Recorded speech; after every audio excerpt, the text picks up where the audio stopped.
Gracias. El audio para comenzar. Bueno, muchas gracias por volver a invitarme. Ustedes se hacen cargo, se hacen responsables de lo que suceda por la reiteración de las invitaciones a esta persona. He visto ahí que hay una persona, Alex, de España. Alex, son las 12 de la noche en España. ¿Qué estás haciendo escuchando una charla sobre negligencia a las 12 de la noche en España, Alex? Me preocupa este nivel de interés por el tema que estamos desplegando. Bueno, les agradezco a todos que estén ahí sentados donde están un viernes. Realmente el viernes ya a esta hora uno apaga funciones y se dedica a otra cosa, salvo gente como nosotros que no tiene no tiene mucha normalidad. Eso es lo que nos hace encantadores. Bueno, a ver, es súper importante, por favor, que presten atención a sus audios. Tienen... No me silenciaron a mí. Abajo de todo siempre hay un microfonito, fíjense de tenerlo apagado. ¿Saben? Más que nada, ¿saben por qué? Porque la gente que está escuchando tiene que empezar a hacer así para escuchar mejor, pero además yo tengo que empezar a gritar para poder pasar por arriba de ese sonido.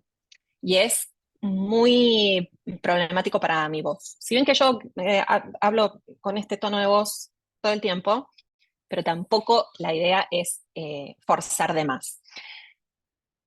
Yo voy a tratar de hablar lo menos posible y les pido por favor que ustedes hagan preguntas. Como somos una cantidad de gente importante, una cantidad importante de gente importante, les voy a pedir que lo escriban sus preguntas en el chat y las vamos a ir levantando del chat, ¿sí? Y en función de eso, dependiendo de si no se hace demasiado complicada la cosa, vamos dando audio, ¿ok? Entonces, se largó. Si hay alguien de otro país que no sea España, que esté dentro de un uso de horario más o menos normal, bienvenidos también. Obviamente, los que están en la República Argentina estamos todos en el mismo uso horario, así que no somos muy normales a las 7 de la tarde de un viernes, pero me preocupa Alex desde España, que son las 12 de la noche. Entonces, a ver, vamos a ver si sale esto, cómo tiene que salir. ¿Ven ahí la pantalla? ¿Se ve bien? Ok, Sí, bárbaro, perfecto. sí. Buenísimo. Muy bien. Bueno, entonces, esto es así. Eh, Juan Pablo me manda un mensaje y siempre que me manda un mensaje para invitarme a estas reuniones que hacen en ASAPNI todos los meses, él me tira un tema. A veces yo agarro el tema y otras veces le reboto el tema.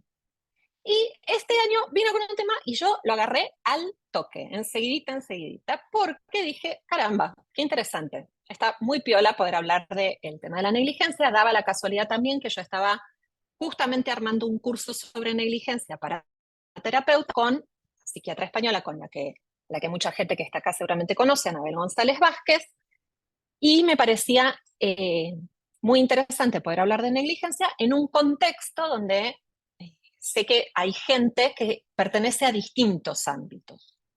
Ustedes saben que una de las cosas, por lo menos una de las cosas que a mí más me importa generar en el trabajo que hago, es la conciencia de un puente entre lo que son los sectores de intervención en todas las situaciones de maltrato infantil y los sectores terapéuticos, porque a veces hay como una suerte como de separación, es decir, la gente que trabaja específicamente en intervención puede saber mucho sobre las formas de maltrato, pero tal vez los efectos de los maltratos los dejan para la terapia y los terapeutas pueden saber mucho sobre los efectos del maltrato, sobre cómo tratarlos, pero no saben demasiado sobre la intervención. Y este es un gap, es un hueco que hay que cerrar. Cuando yo hablé con Juan Pablo, originalmente el título tenía la palabra traumático en el medio, era el impacto traumático. No es que me haya comido la palabra traumático, pero me pasó una cosa que me pasa bastante seguido, que debe tener que ver con la edad, y es que hay palabras que empiezan a repetirse hoy por hoy, además con la capacidad de multiplicación que nos dan las redes sociales, hay cosas que empiezan como a repetirse, a repetirse, a repetirse. Cuando esas cosas se empiezan a repetir, hay una cosa que es, digamos, hay una ventaja, que es que se empiezan a instalar. Lo que se empieza a repetir, empieza a circular, se empieza a instalar. Y hay una desventaja que es que se empieza a gastar. Cuando se empieza a gastar, se desinstala. Y la rapidez de multiplicación que nos están dando los medios digitales hoy hace que el tiempo que pasa entre que algo se instala y se desinstala es cada vez más corto. Entonces tomé la decisión de sacar la palabra traumático, ¿sí? Para ver si puedo generar una idea de que el impacto de la negligencia en el desarrollo infantil es tan generalizado, tan global y tan profundo que incluso excede la palabra traumático. Ustedes me dirán después si lo conseguí o no lo conseguí. Entonces vamos a empezar de una manera que sea muy dinámica porque es viernes a la noche y cuando esto se termina, todo el mundo tiene algo más interesante para hacer. ¿Qué tienen en común la negligencia y Leonardo DiCaprio? Si hay alguien que se le ocurre, lo puede escribir en el chat. Parece un juego de ingenio, ¿no es verdad? Bueno, yo les voy a explicar qué es lo que tienen en común la negligencia y Leonardo DiCaprio. Sí, más, o sea, no tiene que ver con la belleza, quédense tranquilos. Tiene que ver justamente con lo que Leonardo DiCaprio sostiene en su mano. Ustedes saben que hace unos años atrás empezaba a decir que cómo era posible que siempre se olvidaran de darle un Oscar a Leonardo DiCaprio. Le terminaron dando un Oscar por una película completamente insignificante, pero como para decir, bueno, queda recontra mal, otro año más entregando los Óscares y que a este hombre, que ya viene filmando prácticamente desde que está en la cuna, no le demos un Óscar. Bueno, la negligencia y Leonardo DiCaprio tienen en común justamente eso. Cada uno en lo suyo siempre es dejado de lado por otras estrellas más famosas. En el caso de la negligencia, las estrellas más famosas que siempre se han llevado la estatuilla de la academia son el abuso sexual y el maltrato físico. Y esto es así desde tiempos inmemoriales. Porque son dos formas de maltrato que suelen hacer mucho más ruido, ¿sí? Porque son dos formas de maltrato que son las que están más claramente implicadas en las estrategias de protección. O sea, si un chico es víctima de maltrato o de abuso, de maltrato físico, de abuso sexual, es donde es mucho más probable que sea separado de de quien está ejerciendo esa forma de maltrato. El abuso sexual, para colmo de males, entra por la puerta grande de la justicia penal, que ya no sabe cómo hacer para sacárselo de encima, se están mordiendo los codos, pues no pueden creer cómo dejaron que se metiera esto en el Código Penal. Entonces, el abuso sexual y el maltrato físico siempre están en la alfombra roja, siempre los visten los mejores diseñadores, siempre se suben a recibir una estatuilla. Y la negligencia queda atrás, como si fuera una forma de maltrato secundaria, o no tan importante, o no tan relevante, o que no hace tanto ruido. Y esto es necesario que lo empecemos a cambiar. Entonces vamos a empezar por, a mí me gusta mucho revisar la etimología de las palabras, de dónde vienen las cosas que decimos. La palabra negligencia en su origen etimológico significa falta u omisión de cuidado. A mí me gusta más, y voy a tomar el atrevimiento de elegir para esta definición etimológica, elegir la palabra omisión por encima de la palabra falta, porque me da la sensación de que la palabra omisión recalca más el peso de acción por parte del agente que provoca la negligencia, ¿sí? Mientras que falta de cuidado, ¿no? Como que parece como una cosa donde no queda tan, pero tan claro que hay un agente que está ejerciendo esa conducta que es negligente. Pero esta es una licencia mía, ¿eh? No, o sea, tómenlo así, con pinzas. Entonces, vamos a empezar por clarificar, cuando ya salimos de la etimología de la palabra y entramos en el campo específico del maltrato infantil, vamos a empezar por la negativa. ¿Qué es lo que no es la negligencia? La negligencia no es una forma de maltrato poco frecuente. Nosotros siempre tenemos algún problemita con la cuestión de las estadísticas. Los norteamericanos en ese sentido tienen estadísticas hasta para lo que a uno se le ocurra. Y en los Estados Unidos la negligencia está considerada como la forma de maltrato más frecuente, incluso por encima de los que se llevan siempre el Oscar, que son el abuso sexual y el maltrato físico. La negligencia tampoco es una forma de maltrato que provoca menos daño que otras formas de maltrato. Ya vamos a ver eso, ¿sí? Y vamos a tratar de ir viendo si podemos ir cambiando un poco la idea que pueda haber respecto de que, bueno, la negligencia es una cosa que no provoca tanto problema. Como no hace ruido, tampoco es una forma de maltrato que deriva de la falta de instrucción por parte de los padres, es decir, pueden ser negligentes padres sin ningún tipo de instrucción o padres con postdoctorados, ¿sí? No tiene que ver con la educación, no tiene que ver con el grado de instrucción.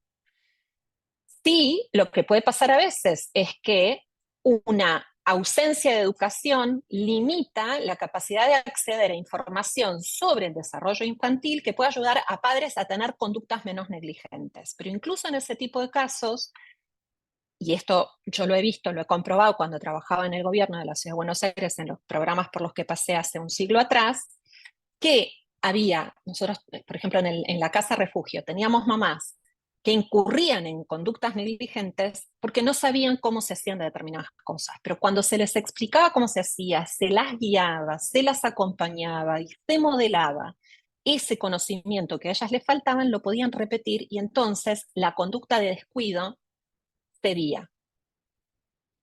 En otros casos eso no sucede, ¿sí? Y tiene que ver con otras cuestiones, no solamente con la falta de conocimiento. Y tampoco es una forma de maltrato que ocurre solo en ambientes socioeconómicos vulnerables.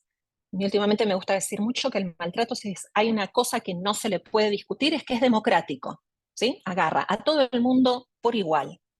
No es lo mismo el ojo de la intervención, si el ojo de la intervención es exactamente igual en todos los estratos socioeconómicos o no. Pero esa es una discusión que es más o menos vieja desde épocas, no sé, inmemoriales.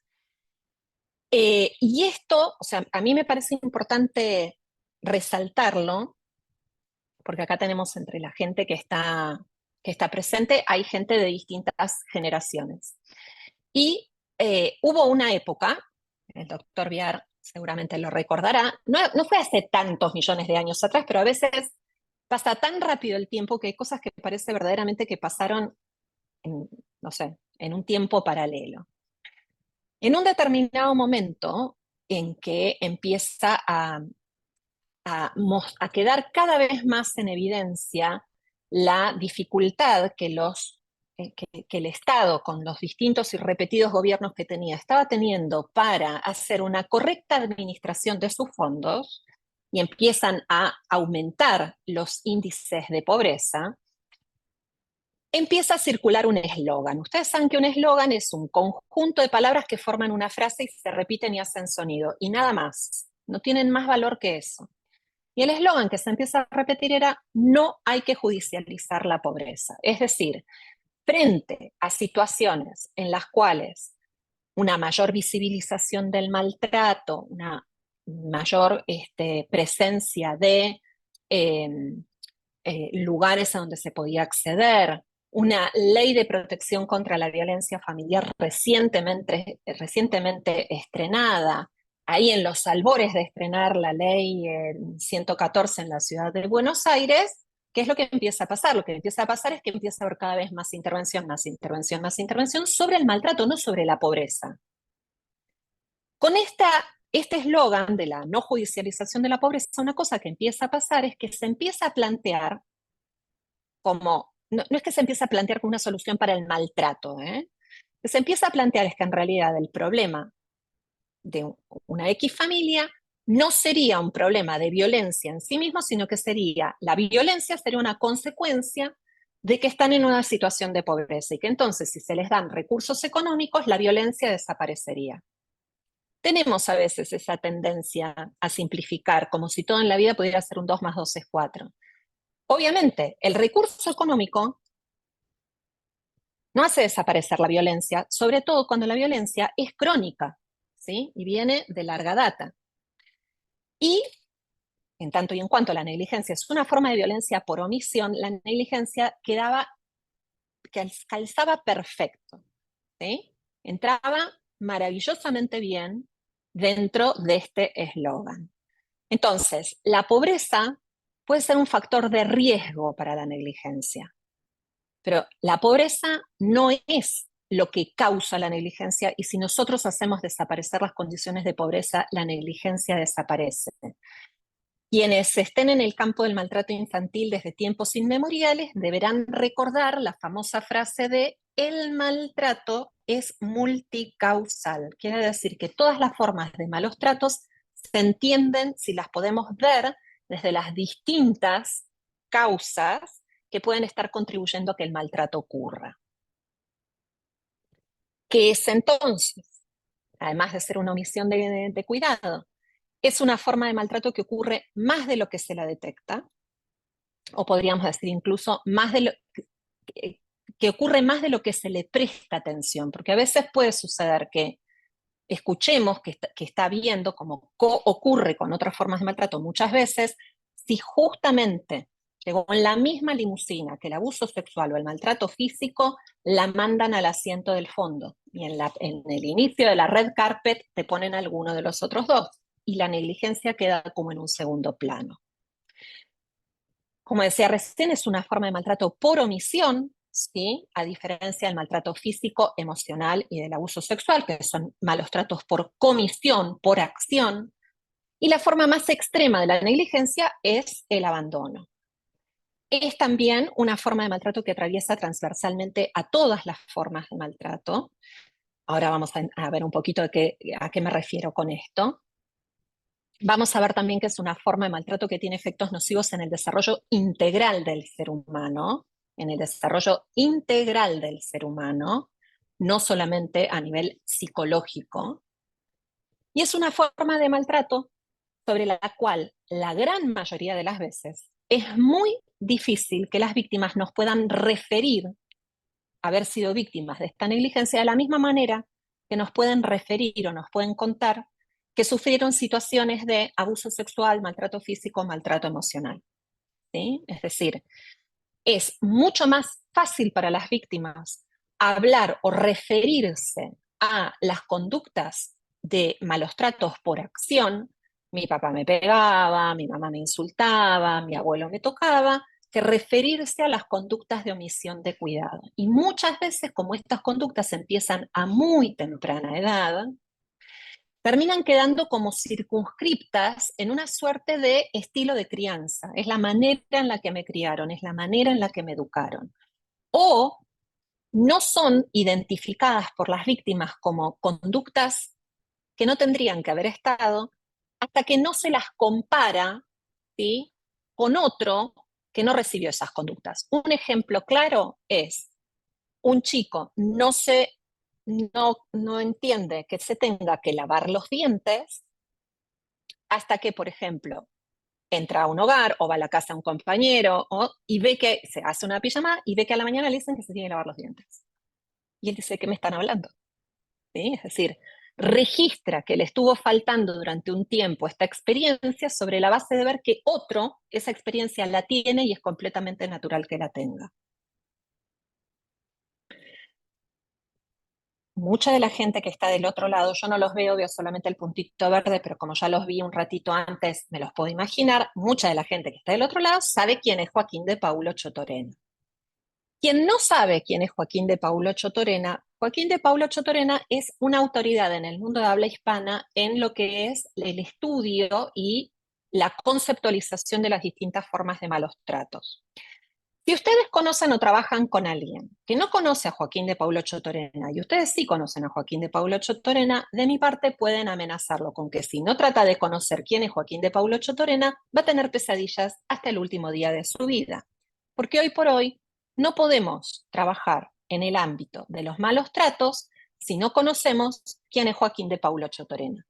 Si no conocemos, por ejemplo, sobre todo quienes estamos aquí en la República Argentina, el trabajo que viene haciendo María Inés Bringiotti desde tiempos inmemoriales, investigando, imagínense, palabra de lujo, sobre el maltrato en nuestro país. Entonces hay una serie de cosas que, o sea, es así, esto se tiene que leer.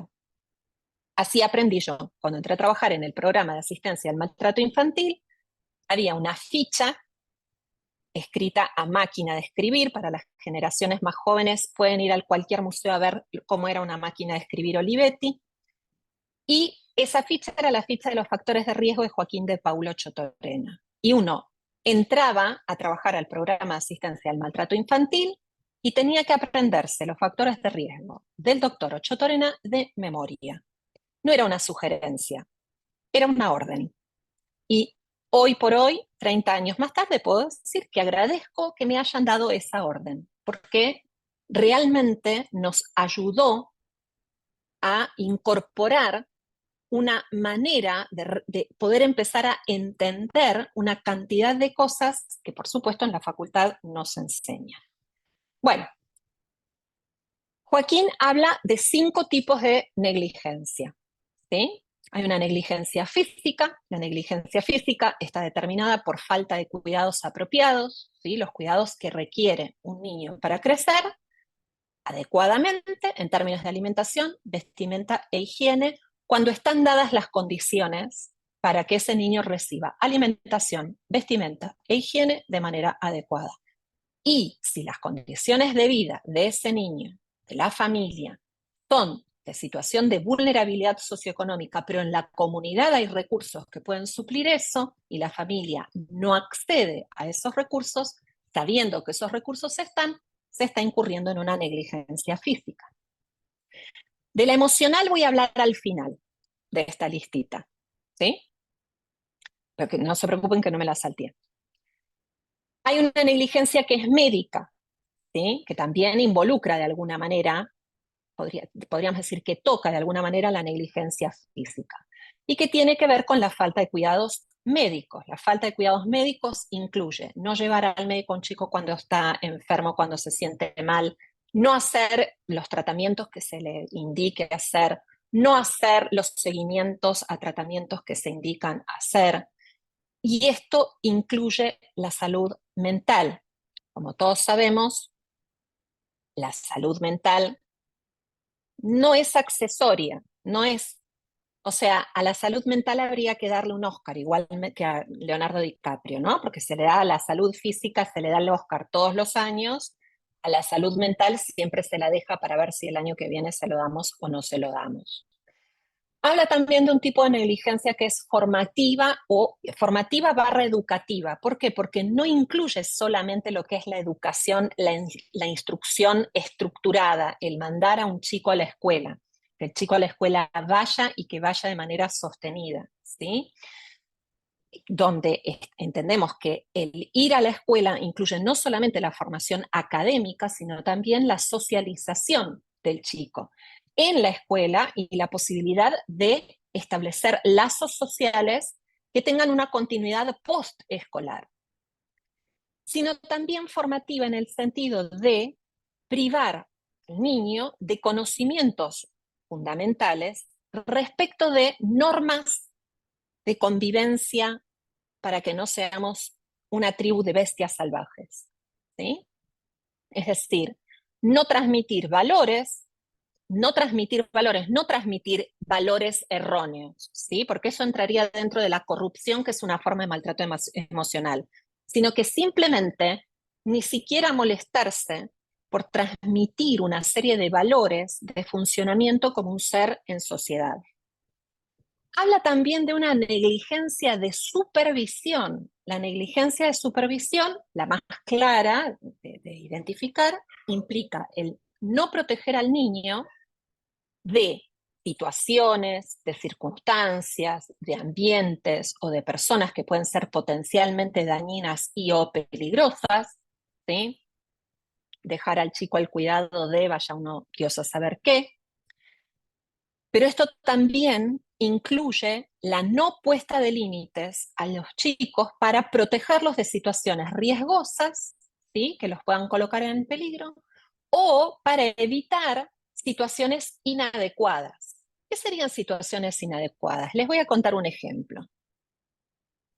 Y en el ejemplo que les voy a contar, no hay niños involucrados, ni hay padres y madres involucrados. Recientemente fui con mis hijas a ver un show de stand-up. Ese show de stand-up es de un comediante que llena teatros y teatros y teatros aquí en Argentina y en otras partes del mundo de habla hispana. Y ese show iba a ser, las fechas que él estaba dando acá en Buenos Aires iban a ser filmadas para hacer como un especial para Netflix. Entonces, desde el momento en el cual uno sacaba la entrada, había una advertencia de que no se podía filmar. Cuando uno entraba, te daban el programita que decía, por favor no filmes, y antes de que él saliera al escenario, salía su voz en off y decía otra vez que no se filmaran ni se usaran los teléfonos. Para hacerla corta, después de 6, 7 u 8 veces, todos hemos perdido la cuenta, en las que iba señalando persona por persona que por favor apagara el teléfono que estaba filmando. Después de decirle a una persona que se la iban a retirar, termina retirando a una persona porque a los 45 minutos del espectáculo y después de todas las veces que se había repetido, no filmen, no usen sus teléfonos, había gente adulta que lo seguía haciendo en una clarísima y flagrante transgresión de límites. Nosotros estamos viendo cada vez más una dificultad muy importante en la capacidad parental de poner límites simples y llanos, ¿sí? Límites que impliquen, vuelvo a repetir, y ahora me aboco mínimamente a las situaciones inadecuadas, que impliquen, entre otras cosas, empezar a enseñarles a los chicos desde chicos ese famoso texto de, no me acuerdo qué artículo, Juan Pablo, de la Constitución Nacional, que nos hace entender que mi libertad termina donde empieza la libertad del otro. Esa es una negligencia de supervisión. 19. Gracias, Juan Pablo. 19. Iba a decir 19, pero después dije, no, no debe ser 19. Pero no me falla la memoria. Artículo 19 de la Constitución Nacional, que es la ley suprema. ¿Sí? Imaginémonos, no hay ni registro de la ley suprema. No hay registro del otro. Y ahora sí me voy a referir a la negligencia emocional. La negligencia emocional es privar de consuelo, ¿sí? Es no responder afectivamente a las necesidades de consuelo, pero también a las necesidades de conexión e interacción que tiene un niño cuando está creciendo, sobre todo cuanto más chiquitito es. Y esto incluye, además, no solamente consolarlo cuando está llorando, acunarlo cuando está llorando, sino que además esta negligencia emocional, esta negligencia afectiva, incluye además privarlo de cualquier tipo de retroalimentación positiva referida a las cosas que dicen las abuelas, ¿sí? Qué lindo que sos el más lindo del mundo, qué bien que haces todo, ¿sí? Esas cosas donde mimamos con las palabras, donde le hacemos sentir a los chicos que lo que ellos hacen es especial, eso también es privar de una conexión afectiva, ¿sí? Vanessa, preguntase, ¿es la habilidad o la capacidad parental de poner límites? No, la negligencia de supervisión es la inhabilidad parental de poner límites, en realidad. Si los padres pueden poner límites, no incurren en negligencia de supervisión. Quienes vienen navegando las aguas del maltrato desde hace rato saben que poder definir las fronteras de las definiciones de los distintos tipos de maltratos no es una cosa tajante, ¿sí? Estilo, este es el límite entre la provincia de Buenos Aires y la provincia de Santa Fe. No, no es una cosa que está tan claramente delimitada. Entonces, fíjense, yo antes decía que la negligencia puede, ¿sí?, atravesar transversalmente otras formas de maltrato, puede ocurrir en conjunto con otras formas de malos tratos. El maltrato con el maltrato físico y el abuso sexual, con el maltrato físico, por ejemplo, situaciones en las cuales el mismo progenitor que está ejerciendo un maltrato físico sobre ese chico llora, ese progenitor no lo va a calmar, ¿sí? No va a ejercer una acción de cuidado, de consuelo, de calmarlo. El caso del abuso sexual, lo más paradigmático, lo más fácil de identificar dónde la negligencia se cuela en el abuso sexual, cuando, por ejemplo, tenemos a las víctimas que cuentan que le contaron, por ejemplo, a la mamá que el papá la tocaba o que el novio de la mamá la tocaba, y la mamá miró para otro lado, le dijo a la chica, no, vos seguramente te equivocaste, no pasa nada. ¿Sí? Es decir, esa falta de respuesta afectiva sintonizada con la necesidad que tiene un niño, un adolescente, de que el adulto esté ahí para él. Y, como hablaba antes, cuando les decía antes, esta cuestión de la falta de valores, ¿no? El no molestarse por transmitir valores que nos permitan vivir en sociedad de una manera que sea lo más armónica posible, que eso entra un poquitito como en contacto con lo que es el enseñar valores tergiversados, o sea, enseñar el antivalor, ¿m? que, eh, que le puedo robar a alguien. El otro día hablando con un colega a partir de un paciente, un chico que yo había atendido hace mucho tiempo atrás y ahora lo empezó a atender él, hablábamos, por ejemplo, de eh, como de la facilidad que tiene este chico para incurrir en ciertas conductas con un cierto tinte transgresor. Y el papá de este chico tenía este perfil, es decir, era una persona que consideraba que si un policía le ponía una multa porque le había pasado una luz en rojo, él podía romper la multa delante de la cara del policía y no pagarla, porque él no iba a pagar una multa que le hacía a alguien que pertenecía a una fuerza corrupta. ¿Sí?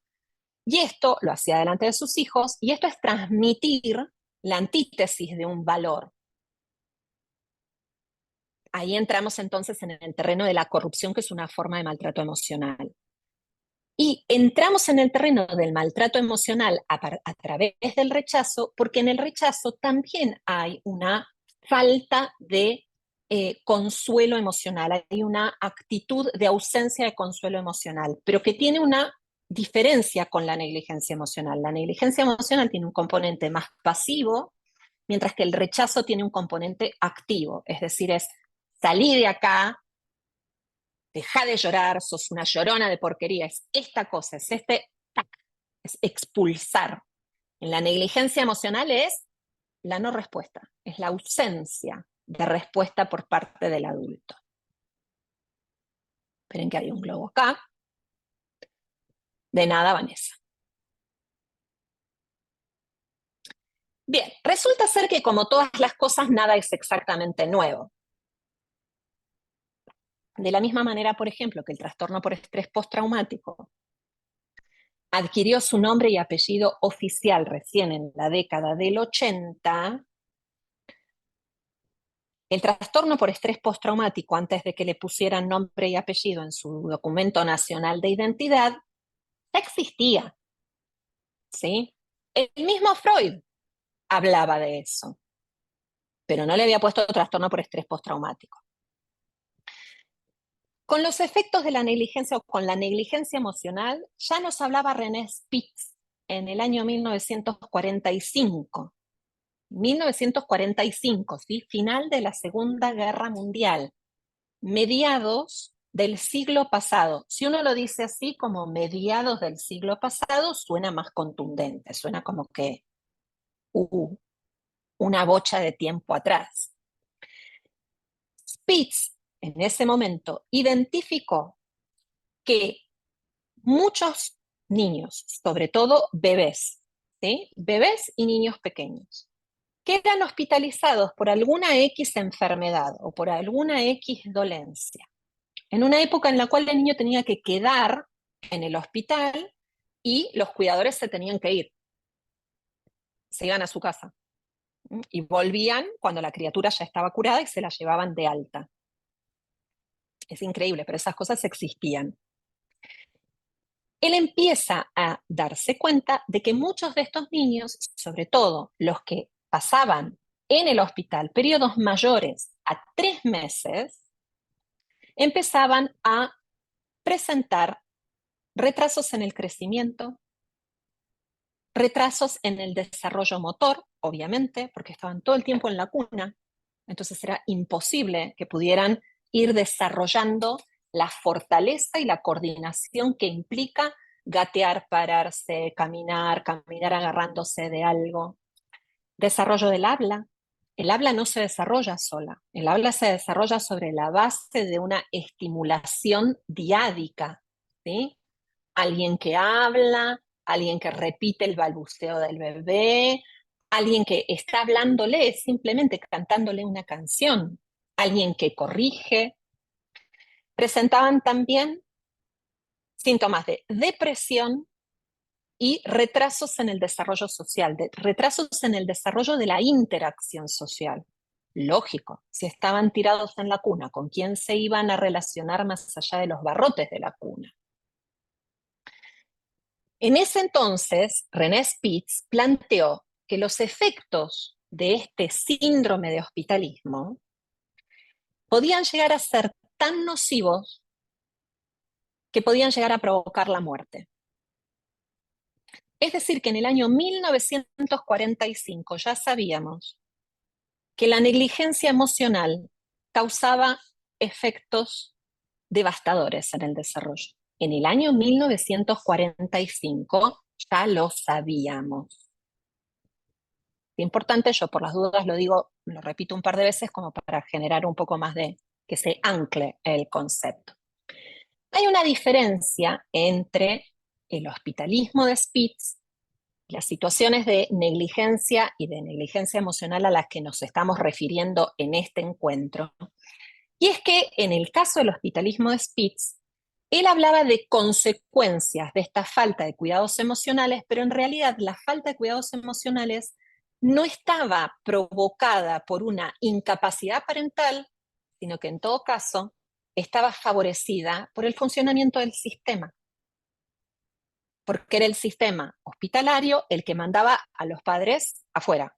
Se van y cuando el chico está curado, vuelven y se lo llevan. Si el chico está curado dentro de 6 meses lo volverán a ver. ¿Sí?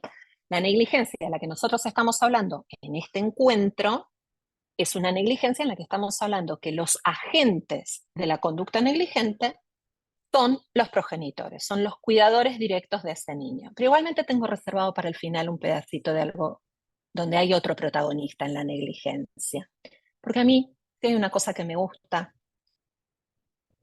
es crear un poquitito así de, ¿no? O sea, como para que nadie se me achanche. Viernes a la noche, que todo el mundo termine este encuentro sintiendo que se ha llevado algo energizante. Entonces, pasaron muchos años, pero muchos años, entre el año 1900, desde el año 1945, para que se volvieran a estudiar de una manera sistemática los efectos de la negligencia emocional extrema, pero esta vez sí de una negligencia emocional que tenía como principal agente a los cuidadores, digamos, a los padres, a las madres, y como agente aledaño al Estado. Entonces, voy a hacer un poquito de historia. Esto sobre todo para la gente joven. En el año 1989 pasaron muchas cosas. Una de ellas es que cae el muro de Berlín. El muro de Berlín era el símbolo por excelencia de la división de Europa entre Europa oriental y Europa occidental, que fue una de las tantas consecuencias devastadoras que tuvo la Segunda Guerra Mundial, que terminó justo en el año en el que Spitz creó el término hospitalismo. No sé si todo tiene que ver con todo, pero da justamente la casualidad. Una de las consecuencias podríamos decir que ahí es con la caída del muro de Berlín es donde nace el bebito de la globalización, ¿sí? Porque los países de Europa del Este pasan de alguna manera a ir integrándose gradualmente a un funcionamiento occidental, no necesariamente a una economía occidental, a un funcionamiento occidental. Y entonces una de las cosas que sucede es esta. Europa, como todos saben, es un continente viejo. ¿Qué quiere decir? Quiere decir que la tasa de natalidad es mucho más baja que la tasa de envejecimiento. Hay muy pocos, hay menos nacimientos que los que debiera haber, y esto entonces hace que es mucho más factible en los países europeos que haya adopciones internacionales más que adopciones locales. Alex, que estás en España, cualquier dato que quieras aportar en este sentido, viene bienvenido, porque yo en España no estoy, en Europa no vivo. Pero hay una mayor preponderancia de adopciones internacionales que locales, a diferencia de lo que pasa, por ejemplo, aquí en la Argentina, ¿sí? Entonces, lo que empieza a pasar es que empiezan a ir parejas de los países de Europa Occidental y también de países como Estados Unidos y Canadá a adoptar niños que están en orfanatos en países del este. Uno de esos países era Rumania. Y algo que pasó específicamente en Rumania dio origen a uno de estos dos estudios de los que yo voy a hablar ahora. Rumania estaba bajo la dictadura de Nicolae Ceausescu. Este señor, entre todas las brillantes ideas que tenía como buen dictador que era, había planteado que tenía que haber un crecimiento de la población para que hubiera mayor cantidad de gente en el tiempo que estuviera en capacidad de ser, digamos, un recurso productivo y sacar al país de la situación económica nefasta en la que estaba a raíz de pertenecer a los países que estaban del otro lado del muro de Berlín. Como parte de su política, prohibió el control de natalidad y los abortos. Y esto hizo que muchas familias tuvieran hijos que no podían mantener porque las condiciones económicas no lo permitían. Entonces, dejaban a sus hijos en orfanatos. Y digo orfanatos y no digo hogares, no vayan a pensar que es que en realidad estoy tan gaga que estoy utilizando terminología de la década del 30, porque es como se los denomina, son orfanatos, ¿sí? No son los hogares que nosotros conocemos acá, son orfanatos. Entonces, ¿qué es lo que pasa? Lo que pasa es que empiezan a salir de Rumania y de otros países del este, Rusia, Ucrania, niños que llegan a sus casas en los países occidentales de Europa o Estados Unidos o Canadá y empiezan a presentar una cantidad de desafíos que hasta ese momento no se habían podido detectar con tanto nivel de gravedad e intensidad en población adoptada. Esto entonces da origen a dos estudios que se hicieron prácticamente, son muy parecidos, se hicieron prácticamente en tiempos bastante similares, y los dos involucraron a niños que habían estado en orfanatos en Rumania. Uno es un estudio que se hizo en Estados Unidos bajo el liderazgo de Charles Ziana, que es el Bucharest Early Intervention Project, conocido por las siglas BEI, y el otro es el estudio de English and Romanian Adoptees, niños adoptados ingleses y rumenos, que fue liderado por Michael Rutter. Tanto Ziana como Rutter son dos eminencias en el campo del desarrollo infantil y del apego. La población objeto de estos dos estudios eran niños que estaban en orfanatos, que habían ingresado en su mayoría con menos de un mes de edad y que habían tenido distintos periodos de permanencia en esos orfanatos, ¿sí? Y en estos niños lo que se repetía de manera sistemática eran condiciones de negligencia afectiva, física y médica. Entonces, vamos a ver algunas de las cositas de estos dos estudios. El objetivo de los estudios, básicamente, era tratar de determinar hasta qué punto la institucionalización en estos orfanatos y esta exposición a este nivel de negligencia afectiva, física y médica había generado daño en estos niños de Rumania. En el primer estudio, el estudio liderado por Gianna de Estados Unidos, es un estudio que ha sido criticado un poquitito, ahora van a entender por qué, Lo que se hizo fue comparar 3 grupos de niños. Un grupo control en la comunidad de ellos, es más, o sea, en el estudio del BEIP, en el estudio de Diana, se trabajó con niños que estaban en el orfanato más grande de Bucarest.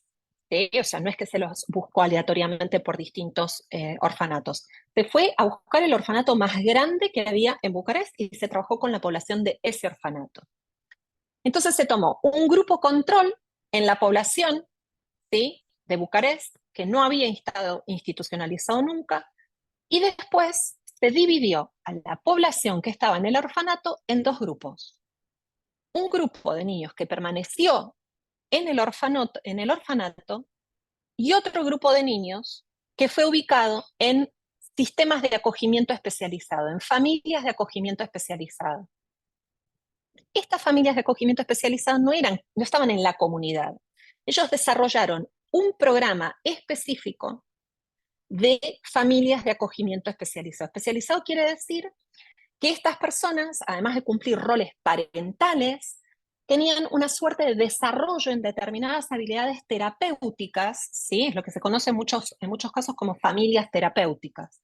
Es decir, tenían conocimiento de muchas cuestiones vinculadas al desarrollo, a las carencias de desarrollo provocadas por la negligencia, a la manera en la cual satisfacer estas carencias de desarrollo, y en ese sentido es que eran especializadas, ¿sí? Y se dividió aleatoriamente a los niños en estos 2 grupos. Un grupo que permaneció en la institución y un grupo que fue sacado de la institución y ubicado en acogimiento especializado.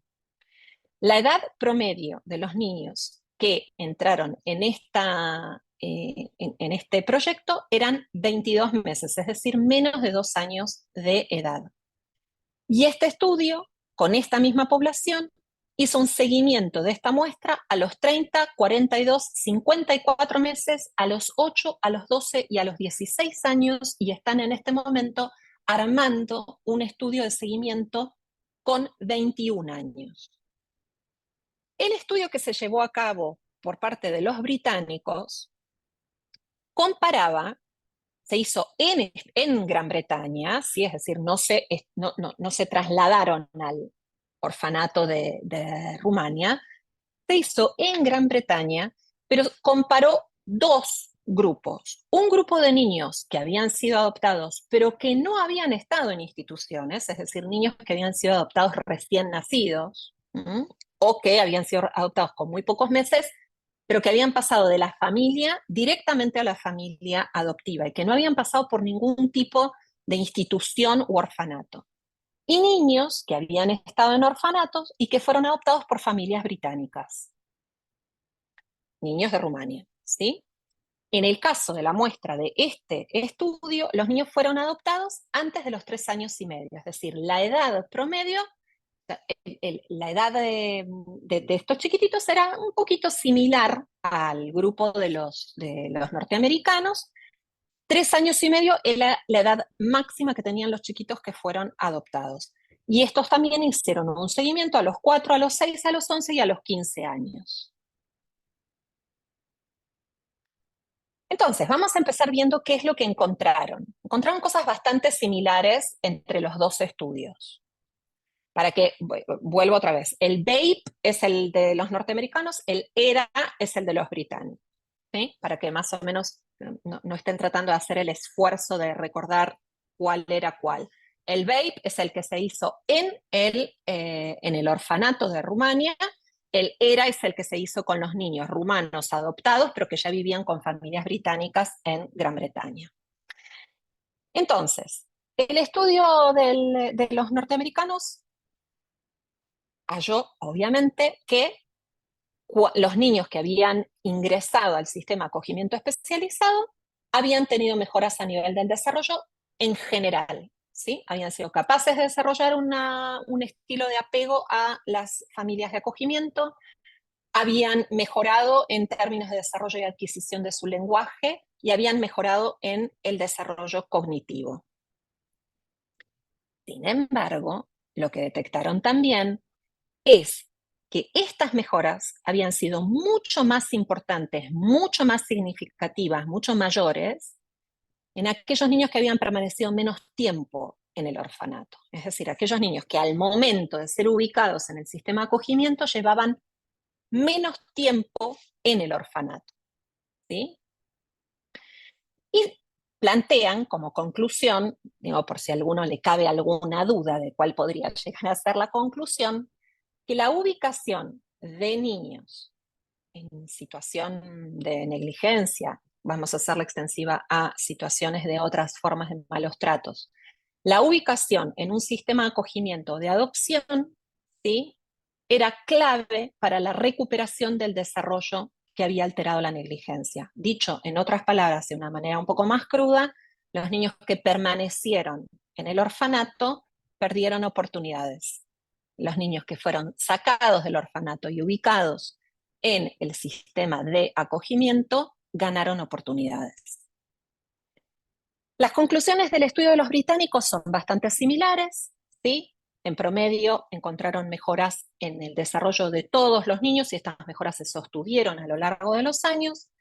Sin embargo, detectaron que 1/3 de los niños adoptados después de los 6 meses habían necesitado intervenciones psicológicas, psiquiátricas y educativas, no alguna de las tres, de los 3 tipos, que es lo que cuando trabajamos terapéuticamente con estos chicos terminamos encontrando. Que si ya no vienen con todo este bagaje de intervenciones, las tenemos que mandar a hacer. Y a veces con psicológicas, psiquiátricas y educativas tampoco alcanza. ¿Cuáles fueron los problemas que evidenciaron como más relevantes en los niños que habían sido adoptados después de los 6 meses de edad? Después de los 6 meses, ¿sí? Dificultades para formar un vínculo de apego, dificultades a nivel del funcionamiento social, a nivel de la interacción social, fallas en la atención, hiperactividad, funcionamiento mental empobrecido y rasgos autistas. Rasgos autistas. Y en el estudio ellos identificaron que la malnutrición de estos chicos no había tenido un impacto importante en los problemas psicológicos, ¿sí? Sobre todo esa raíz del estudio de los británicos, porque en este sentido hay como hay como algunas diferencias. Hay una cantidad de estudios que plantean que una adopción hasta los 12 meses de edad tiene, obviamente, en manos de padres con un estado mental capaz de llevar adelante una parentalidad positiva y adecuada, están en condiciones de reversibilidad casi plena de los efectos que hayan vivido de las situaciones de negligencia, maltrato, etcétera, etcétera, etcétera. Los británicos y en estos estudios lo que se plantea es que después de los 12 meses se considera que la adopción ya es tardía. Otros estudios plantean que una adopción es tardía cuando se da después de los 3 o 4 años. Y para basarse en esa conceptualización de adopción tardía, se basan en el estudio de los británicos. Más allá de si es después de los 12, después de los 3 o de los 4, podemos sacar un promedio, pensemos en la cantidad de niños que son adoptados muchos años después de los 3 o 4 años. Si lo que se está planteando es que una adopción es tardía después de los 3 o 4 años, vamos a tratar de ser generosos. Imaginemos cómo conceptualizaríamos a una adopción que se da a los 10. Es para pensarlo. O no sé, a mí se me ocurre que no hay mucho para pensar. En el seguimiento que se hizo de estas mismas muestras en la adolescencia, ustedes saben que la adolescencia es además un periodo, más allá de que es un momento en el cual los padres enloquecen porque sus hijos los enloquecen, pero esto es común a toda la humanidad, la adolescencia es un momento en el cual se está produciendo una nueva reestructuración de las conexiones a nivel neuronal, ¿sí? Lo que se conoce con el nombre de poda. Este es el segundo periodo en el cual esto sucede. El primer periodo es el periodo de la primera infancia, hasta los 3, 4 años, y el segundo periodo es en la adolescencia. En la adolescencia es el momento en el cual el cerebro está volviendo a evaluar si el tablero eléctrico tal como está va a quedar para el resto de la vida, o si quita algunas de estas conexiones por innecesarias porque no se están utilizando y privilegia otro tipo de conexiones. Entonces, la importancia de evaluar a estas poblaciones en la adolescencia es tratar de entender cómo juega la particularidad de este momento del desarrollo con las deficiencias y las carencias que trajeron estos niños ya convertidos en adolescentes de sus experiencias de negligencia original. En el estudio de los norteamericanos, en el seguimiento que se hizo a los 16 años, se encontraron todavía déficits a nivel cognitivo, incluyendo un coeficiente intelectual medio-bajo, y a nivel socioemocional. Se encontraron también déficits en la estructura y en la actividad cerebral. La estructura es, ¿saben qué es la estructura? Como la estructura de un edificio, ¿sí? Cuando uno ya le puso todas las paredes, las ventanas, la puerta, el ascensor, el aire acondicionado, todo lo demás, y se da cuenta que los cimientos del edificio están flojos.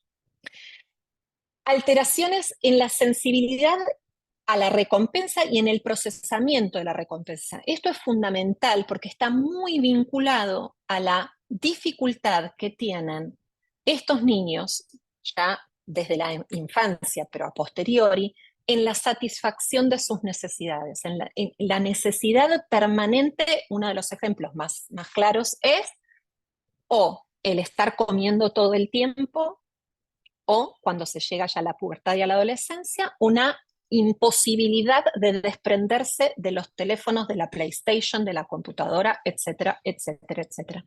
Y encontraron además una elevada incidencia de desórdenes psiquiátricos.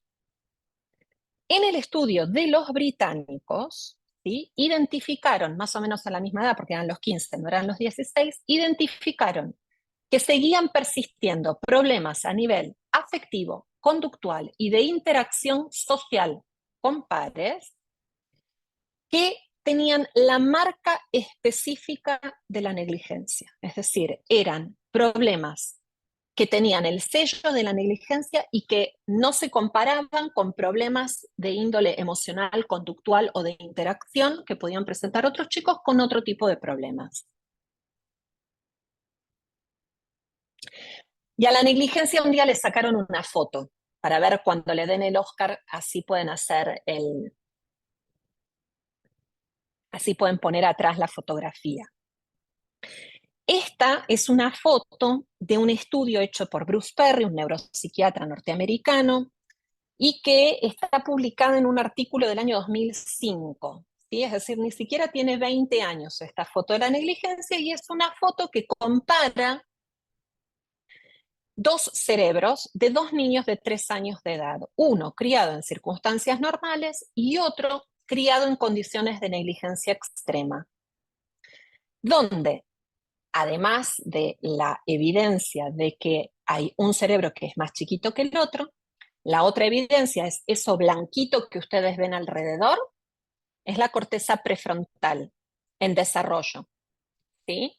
Fíjense que la corteza prefrontal, en el caso del cerebro expuesto a extrema negligencia, está mucho más finita y mucho más delgada.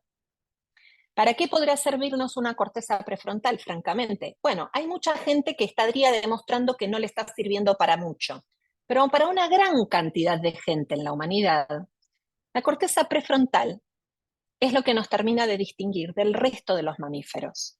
La corteza prefrontal es lo que hace que todos ustedes estén en este momento del otro lado, escuchando, tomando nota, diciendo, mirá, algunos seguramente debe estar googleando alguna cosa mientras va escuchando, porque la curiosidad es impresionante. Pero además, la corteza prefrontal tiene una función muy importante, y es que es lo más sofisticado que va a poder desarrollar el cerebro humano cuando se termine finalmente de desarrollar, se pone linda, bonita, maquillada, se colgó los aritos, fue a la peluquería, hizo todo alrededor de los 25, 26, 27 años. Para ese momento es para cuando la corteza prefrontal va a estar maravillosamente hermosa, preciosa, divina, pipí cucú y espectacular. Y una de las tantas funciones que va a poder cumplir bien desarrollada es prestar atención, aprender a planificar, anticipar consecuencias de las propias acciones, inhibir la impulsividad conductual, aprender a pasar la atención de una a otra cosa, pudiendo sostener en lo que se llama memoria de trabajo, que es como un casillerito chiquitito que tiene nuestra memoria, los datos necesarios para poder trabajar en lo inmediato. Pero voy a resaltar una cuestión. Es una aliada fundamental en el control impulsivo de la conducta. Ya se les está prendiendo la lamparita de cuánta gente ustedes conocen que debe tener la corteza prefrontal un poco finita, porque le estaría resultando un poco complejo poder controlar los impulsos. Bueno, eso es lo que pasa con la negligencia extrema. Se atrofia el desarrollo de la corteza prefrontal. Y esto podría explicar, entre otras cosas, parte de lo que estuvimos viendo antes, ¿sí? Dificultades de atención, dificultades de hiperactividad, y los hallazgos de otros estudios de las consecuencias de la negligencia, no necesariamente de estos dos estudios, pero de otros estudios que se siguieron haciendo a posteriori, que indican, entre otras cosas, por ejemplo, la posibilidad de incurrir en conductas delictivas cuando se llega a la adolescencia. Entonces, Bruce Perry, vieron esta cosa que todo el mundo, cada maestrito con su librito, bueno, Bruce Perry le dio una vuelta de tuerca a la definición de la negligencia desde lo que es su modelo de trabajo, ¿sí? Y él la define como una ausencia de experiencias organizadoras críticas en momentos claves del desarrollo. Para decirlo en buen criollo, un cerebro solito y aislado no se forma. Se forma en un contexto de experiencias relacionales, donde hay un ida y vuelta, como en un partido de tenis. Tac, tac, tac, tac, tac, tac, tac, tac. Se pierde la pelota, va, se busca, se retoma, sigue, tac, tac, tac, tac. Algún saque es un poco más duro, más difícil, más exigido. Es eso. Esa es la manera en la que se desarrolla un cerebro, ¿sí? Un cerebro humano. Dice, por las dudas, como para que a uno no le quede ningún tipo de duda, que es la forma más destructiva de maltrato y sin embargo es la menos comprendida. Y la principal razón por la cual es la menos comprendida es que no se ve. Como yo decía al principio, es silenciosa y no la visten los grandes modistos como la visten al maltrato físico y al abuso sexual para que vayan a recibir la estatuilla del Oscar todos los años. Pero además dice que hay otro aspecto importante por el cual también es la forma de maltrato menos comprendida, y es lo que él llama el timing, ¿sí? El tiempo. Entonces, ¿a qué se refiere con el tiempo? Estas experiencias organizadoras de las que él habla son experiencias específicas, pero que además tienen que darse en momentos específicos del desarrollo, repetidamente y a un ritmo específico. Como el partido de tenis, tac, tac, tac, tac, tac, tac. Y entonces dice, la misma experiencia que es esencial para la vida en una etapa puede tener escasa significación o ser incluso inapropiada más adelante. El ejemplo más claro es, en la Argentina hace unos años atrás teníamos, que no la pude encontrar, una propaganda de la lavandina Judín, donde había una mamá que cuando su bebé estaba gateando, lo alzaba en brazos, lo estaba protegiendo de los microbios que había en el suelo. Después la propaganda hace un salto cualitativo y ese bebé está convertido ya en un grandulón que es más alto que la mamá, con una cabeza llena de rulos y una barba incipiente de adolescente que no sabe bien si bañarse o no bañarse una vez al mes. Y la madre lo está recogiendo en brazos para que el chico no pise el piso y no se llene de microbios. Entonces ahí sale el eslogan de que con Ayudín no tendrías que hacer esto. A esto es a lo que se refiere Bruce Perry.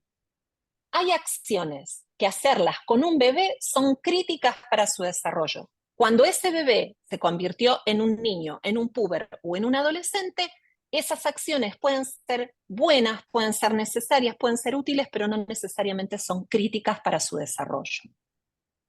¿Sí?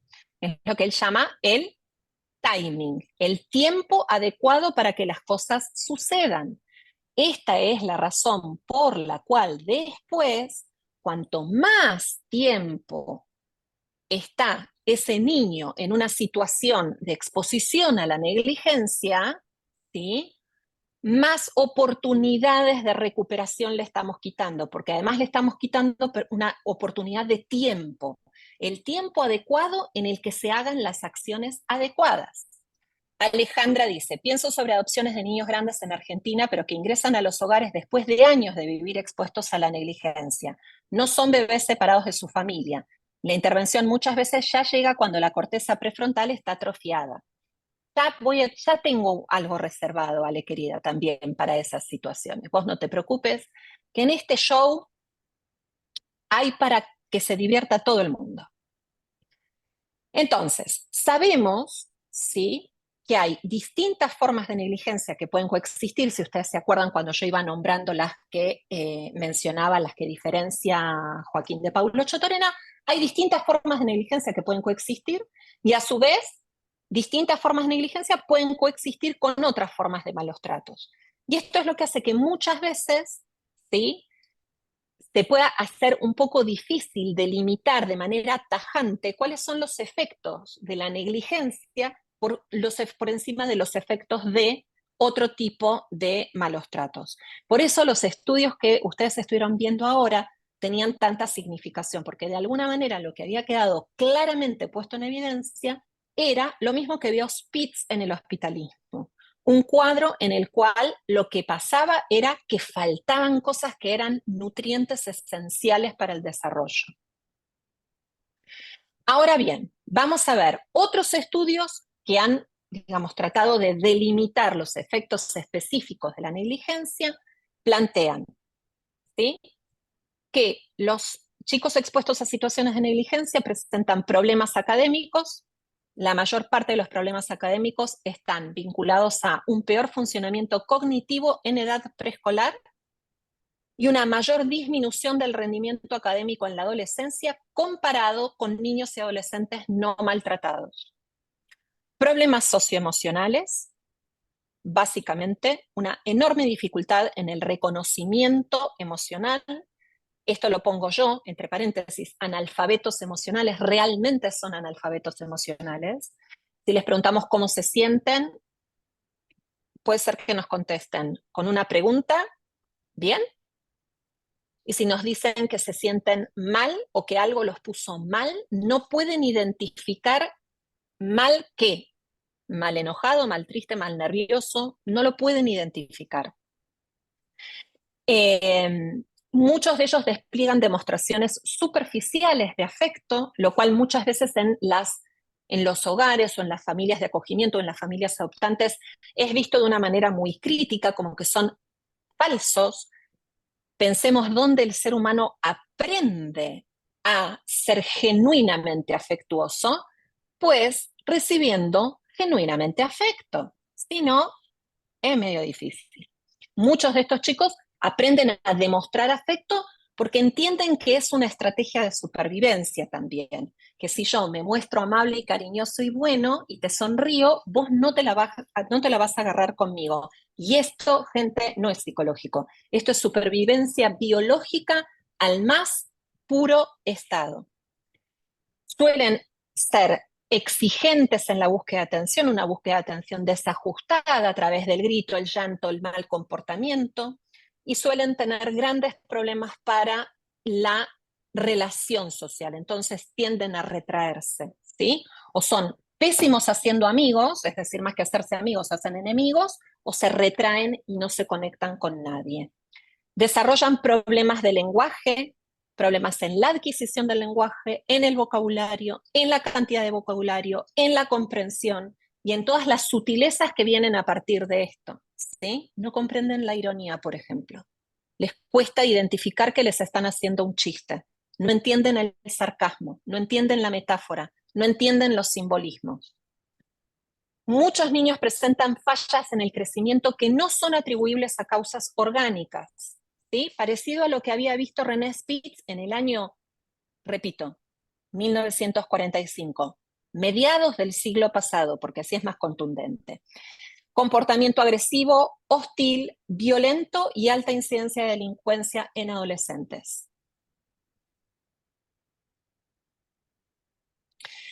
Mayor necesidad de asistencia a nivel escolar, mayor dependencia del maestro, dificultades en la resolución de problemas y mayor necesidad de ayuda extraescolar, esto durante todo el ciclo escolar. Muy baja tolerancia a la frustración, peor respuesta a la frustración, generalmente una respuesta extremadamente desregulada a nivel conductual y afectivo, ausencia de entusiasmo, ¿sí? No los entusiasma absolutamente nada, y esto viene de la mano de una baja tolerancia al afecto positivo, cosa que a los adultos nos chifla la cabeza. ¿Cómo puede ser que viniendo de donde vienen no disfruten? Porque el afecto positivo se aprende, y se aprende en un partido de tenis. Tac, tac, tac, tac. Te sonrío, me devolves la sonrisa. Vuelvo a sonreír, me la volvés a devolver. Hago ajo, me contestás piripipí. Eso genera redes de afecto positivo, de placer. Bueno, hasta eso se les quita. Mayor ideación suicida en la adolescencia. El último está repetido. Se ve que, o sea, la negligencia estaba tan contenta porque iba a verla, la iba a escuchar tanta gente a esta hora, incluso alguien en España haciendo ya la madrugada, que dijo, espérate que lo repito. Mayor ideación suicida en la adolescencia y dificultades importantes para sostener relaciones románticas con una tendencia a las relaciones románticas tóxicas, como se dice ahora, relaciones románticas tóxicas, donde hay niveles de dependencia patológicos, ¿sí? Que pueden derivar muchas veces en situaciones en las cuales una ruptura amorosa produce o un ingreso psiquiátrico porque se desbordó, o un intento autolesivo, o un cuadro depresivo terrible, o ejercicio de violencia en la pareja, como una forma de retener a la persona, ¿sí? Nadie estuvo ahí para mí y de repente hay alguien, y ese alguien viene a cubrir no el amor que siento hoy a los 17 o 18 años, ese alguien viene a cubrir un agujero que tiene 17 o 18 años. No hay un ser humano sobre la Tierra que tenga la capacidad de cubrir semejante agujero.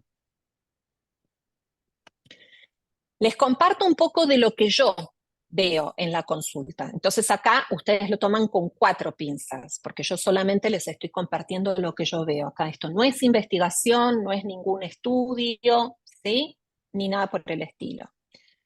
Niños y niñas que ingresaron tardíamente a la escuela, infinidad de déficits cognitivos, infinidad, ¿sí? Muchos de estos chicos terminan la escuela más o menos bien por 2 razones. Una, porque tienen una inmensa cantidad, de apoyo extraescolar. Yo estuve trabajando una vez con un chico que su red de apoyo extraescolar eran 3 personas. 3 personas, ¿sí? No estamos hablando de la familia, 3 personas de apoyo extraescolar. ¿Y por qué? Escuelas que tienen un poco más de apertura y empatía entienden que estos déficits cognitivos se deben muchas veces a una cantidad de déficits previos para los cuales se necesitaría un ejército de intervenciones que los pudieran cubrir.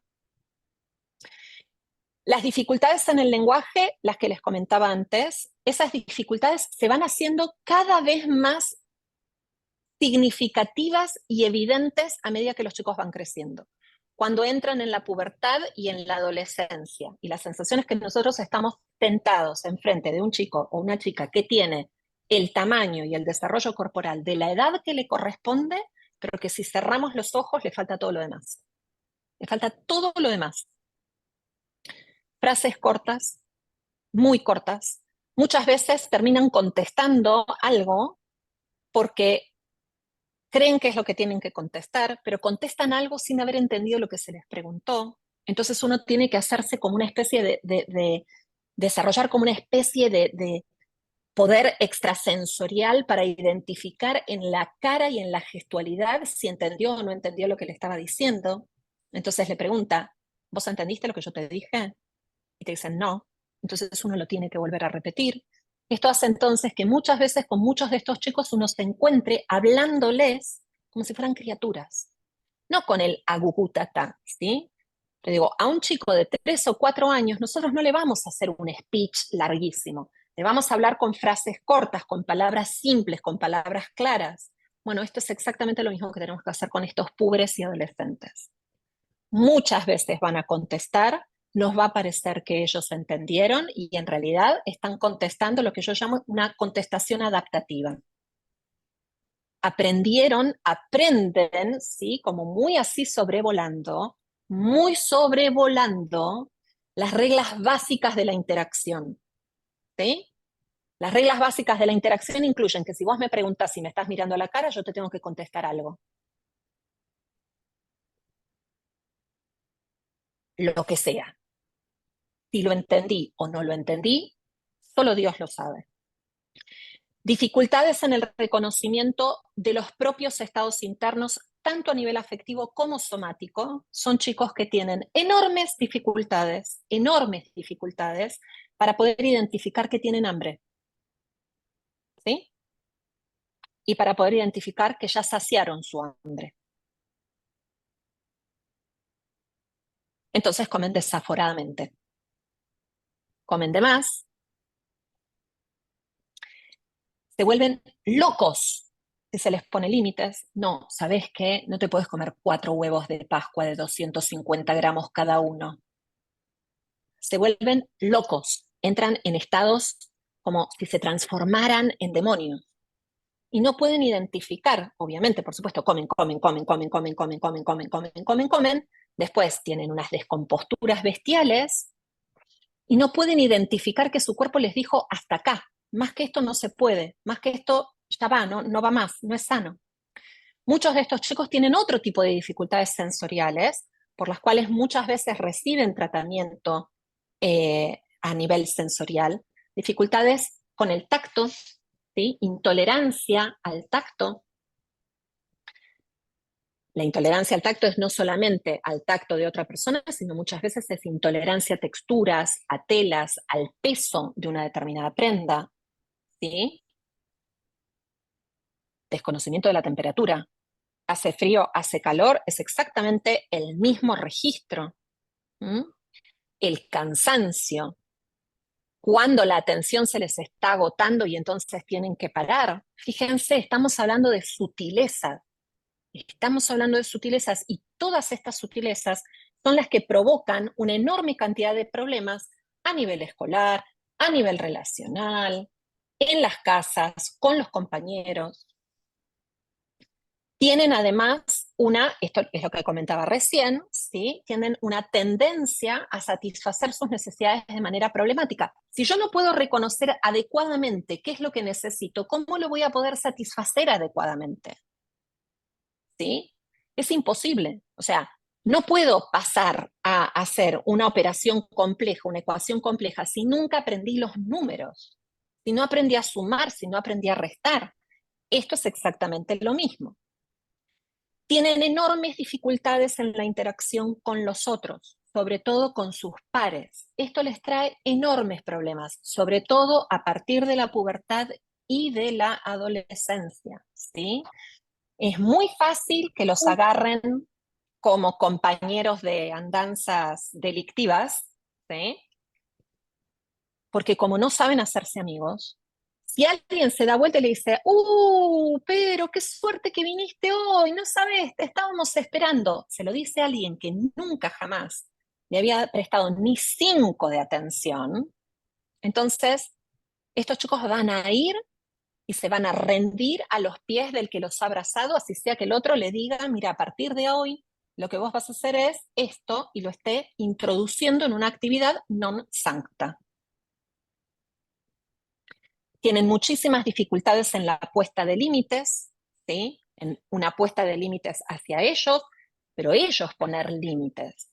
porque no pueden reconocer cuando algo está siendo negativo o no. Un chico una vez estábamos hablando, porque se estaba juntando precisamente con el grupito menos conveniente de su año de la escuela secundaria. Y él había un punto en el cual, con las preguntas que yo le iba haciendo, podía llegar a decir que tal vez, a lo mejor, podría llegar a ser que estos compañeros lo metieran en problemas. Y cuando lo terminaba de decir, él decía, pero a mí no me van a meter en problemas porque son mis amigos. Es decir, todo el esfuerzo que habíamos hecho para llegar a que él pudiera darse cuenta de que esto era lo que podía llegar a suceder, ¿sí? Se perdía porque se perdía bajo el paraguas de la necesidad de ser considerado por alguien, de ser agarrado por alguien, de que alguien lo mire. Juan Pablo pregunta, ¿cuánto aporta estos déficits la hiperconectividad y todo lo inmensamente negativo que proviene de Internet? Bueno, estos chicos son los chicos que están peor expuestos a esa hiperconectividad. Son los que están peor expuestos, porque nosotros pensemos que si nosotros nos estamos preocupando hoy por los efectos de la hiperconectividad y del tiempo que pasa en pantalla, un adolescente que está en una situación de haber sido criado en una familia desde el vamos, sin situaciones de negligencia, ¿sí? Es decir, un chico que se supone que ha recibido todo lo que necesitaba para poder desarrollar determinadas funciones. Pensemos qué significa para un chico que tiene déficits en estas funciones estar hoy en una situación en la cual tiene menos capacidad de discriminar lo que está recibiendo, menos capacidad de identificar, ¿sí? Si TikTok te está verseando o si te está diciendo las cosas como son. Son chicos que es muy fácil involucrarlos en grooming, ¿m? En interacciones de sexualización o de cualquier otro tipo de cosas. Una chica, por ejemplo, los padres una vez me contaron, estaban pero azorados, porque un compañero de escuela la estaba metiendo en una suerte de estafa piramidal, y la única razón por la cual ella pudo no enganchar era porque el chico le pedía una cantidad de plata que ella no tenía. Pero si ella hubiera tenido esa plata, hubiera caído inmediatamente, porque no podía entender en qué situación se estaba metiendo. Es decir, estos chicos corren con una enorme desventaja para comprender una cantidad de cosas que los chicos que no vivieron estas situaciones hoy se les dificulta entender. Si a los que no vivieron estas situaciones se les dificulta entender, a los otros se les dificulta 10 veces más. Paula, con estas conductas que mencionas pienso en tantos niños sobrediagnosticados desde la falta de conocimiento del personal de salud y educativo. Ni hablemos de eso, Paula, porque nos vamos a ir todos con una amargura terrible a cenar, absolutamente. La principal razón de esto es que todavía seguimos pensando, ¿sí?, que el maltrato es esa cosa que pasa en esas noticias terribles y tremebundas que aparecen en la televisión. Ayer tuve una entrevista con una escuela, casi hiperventilo, ¿sí? A mí ya no nací con paciencia, la edad me la está quitando, y hace 31 años ya, este año van a ser 31 años que trabajo en esto, y a esta altura del partido me gustaría, como dijo una vez el doctor Viar, ¿cuánta gente discípula tenés, Sandra? Y yo me quedé mirándolo y casi en ese momento me tiró por el balcón. ¿Cuánta gente discípula? ¿Cuánta gente discípula? O sea, a esta altura del partido, ¿sí? Y yo hace muchos años que vengo hablando de esto, a esta altura del partido a mí me gustaría pensar que hay un ejército de gente que está repitiendo esto de una manera sistemática.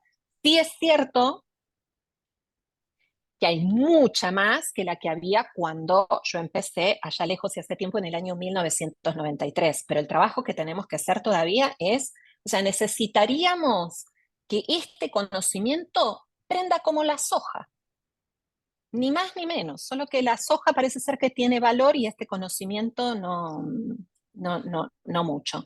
Graciela dice, tengo un niño de 5 añitos y presenta todas estas dificultades ya tan pequeño. No sé, Graciela, si te referís a un hijo tuyo. No vamos a entrar en tratar de entender casos por casos, porque si no necesitaríamos estar todo el fin de semana, ¿sí? Vivió 4 de sus 5 añitos sin afecto ni cuidado. Bueno, vos misma tenés ahí la ecuación, ¿sí? 5 años, de los cuales 4 vivió sin esto, quiere decir entonces que le faltan 4 años de un desarrollo vital, ¿sí? Niño de acogimiento. O sea, estás hablando de uno de los niños de los que estamos hablando acá. Otra cuestión que es importante, ¿sí? Y que me parece importante como destacar, porque después nos rasgamos las vestiduras, es muchos de estos chicos presentan fallas empáticas importantes, y esto también va de la mano con la posibilidad de que después, además de la dificultad en el control impulsivo, puedan incurrir en conductas complejas.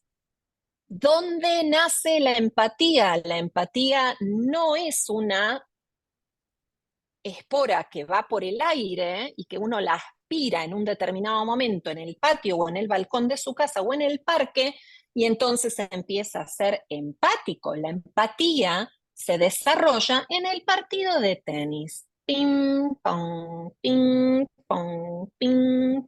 ¿No hubo?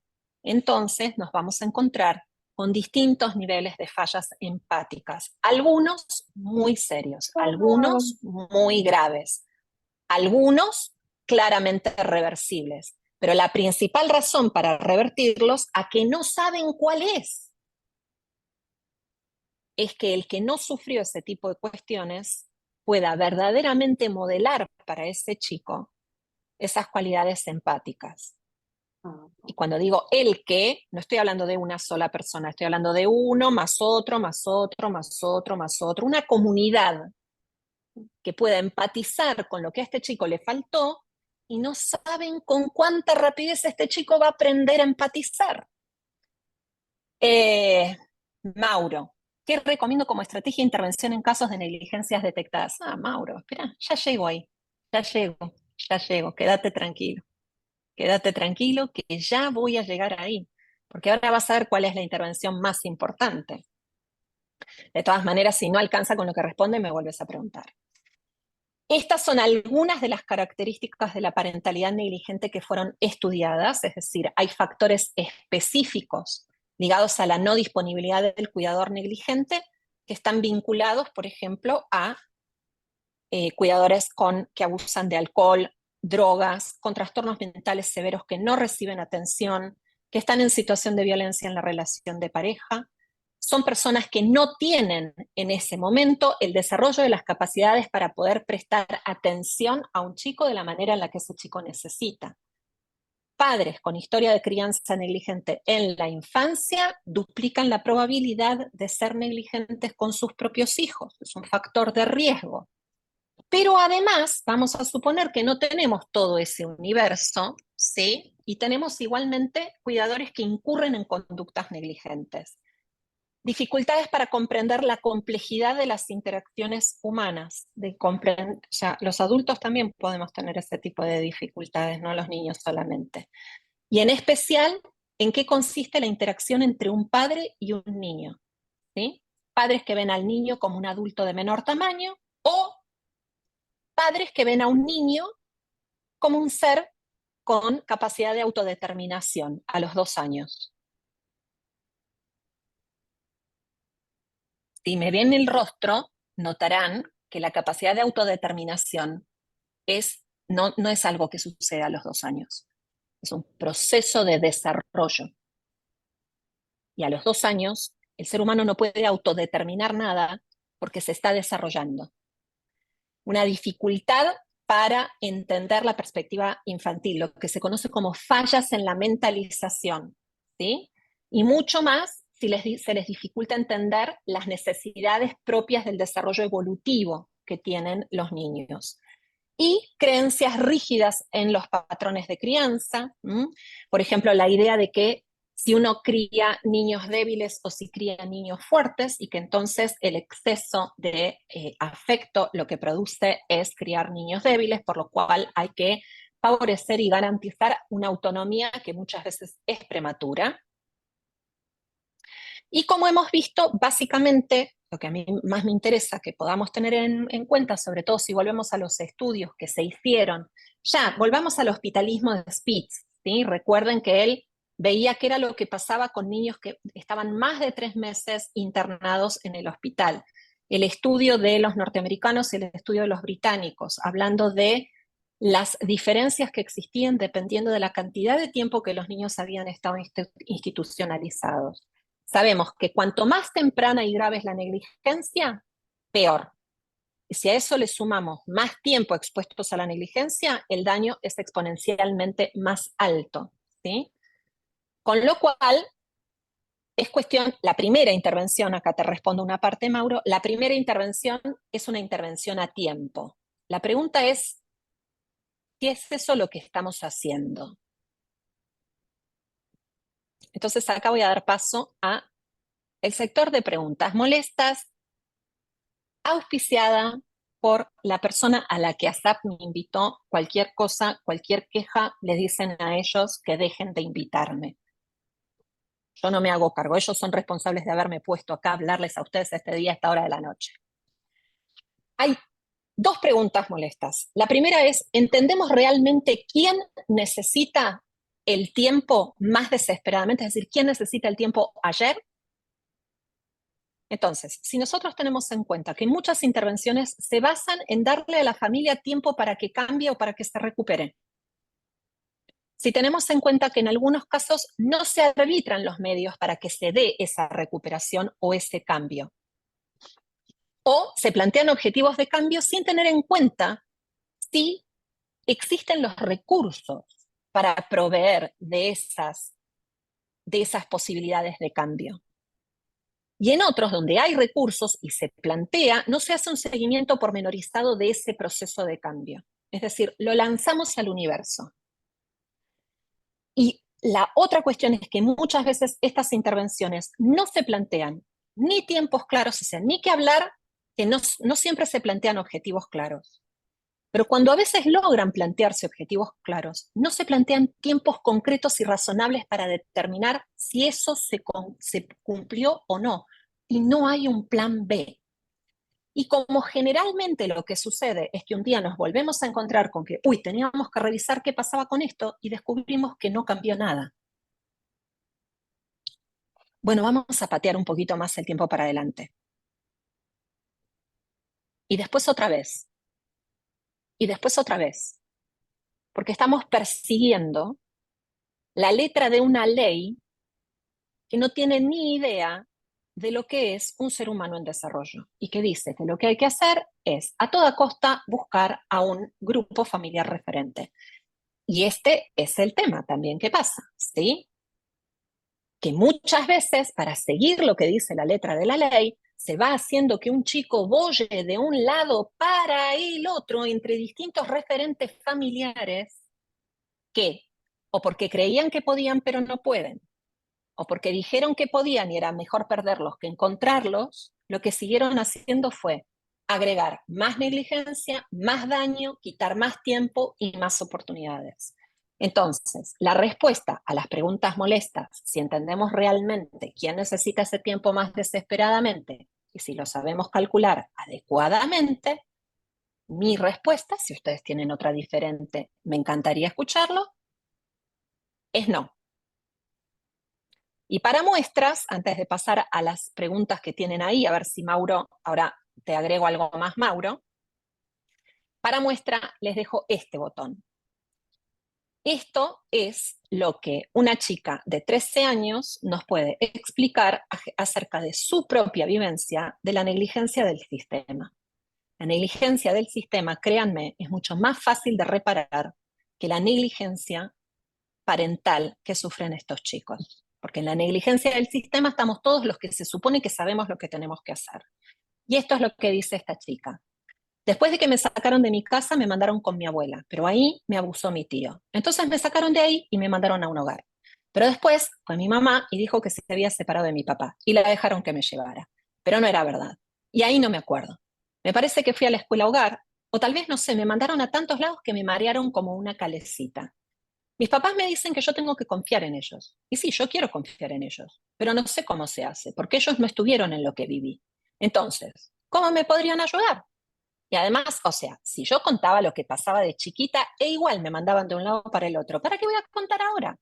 Si antes no me sirvió contar, ¿por qué tengo que creer que me va a servir ahora? Nadie entiende lo que es no tener ganas de vivir cuando te das cuenta de que nada cambia. Y la pregunta que les dejo para esta noche, Alex, yo en tu lugar me iría de tapas, es si creen que para esta chica la experiencia de que nada cambia proviene del maltrato que sufrió originalmente antes de ser descubierta por el sistema, o si la vivencia de que nada cambia es producto de la negligencia a la que la expuso el sistema.